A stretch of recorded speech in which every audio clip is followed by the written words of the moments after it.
তো বন্ধুরা আমি আজকে আছি বর্মা যেটা নতুন করে পার্ক বানাইছে। হ্যাঁ, এই পার্কে আছি। তো আমি পার্কের বাইরে যেটা গেট, ওই গেটের সামনে আছি, গাড়ির পার্কিং এর সামনে। তো অনেক মানুষ, অনেক ভিড়, বহুত দূরে দূরের থেকে মানুষ আহে।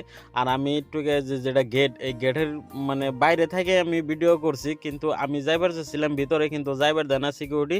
তো সেরা মানুষের মানে আপনার ধুতি লাগবো, আর সেরি মানুষের মেখলা চাদর লাগবো। হয়তো বন্ধুরা অনেক দূরের থেকে আইছেন, তো ভাবতেছেন যে আমি মেখলা চাদর কোনো পাম বা ধুতি কোনো পাম, ধুতি এনে ভাড়াই নিতে পারবেন, কিনতেও পারবেন। তো আপনাকেও ইচ্ছা, হয়তো অনেক দূরের থেকে মানুষ আসে, জানে না, বুঝে না। তো সেই হিসাবে ধরুন ভিডিওটা করলাম, যদি আপনাদের কাছে ভালো লাগে লাইক করে দেন জানি। আর দেখতেই পারতেছেন যে বাইরে কত ধরনের মানে ভিড়। আর একটা কথা বন্ধুরা, আমি কিন্তু নানান জায়গায় যাই থাকি, আমি যে জায়গায় যাই সেই জায়গায় কিন্তু আমি ভিডিও করি, বা হয়তো আপনাকে সামনে তুলে ধরবার নিয়ে চেষ্টা করি।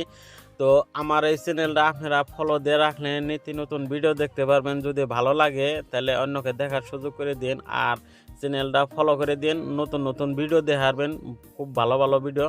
তো আজকের মতন ব্লগটি এই পর্যন্ত শেষ। আল্লাহ হাফিজ, বাই বাই।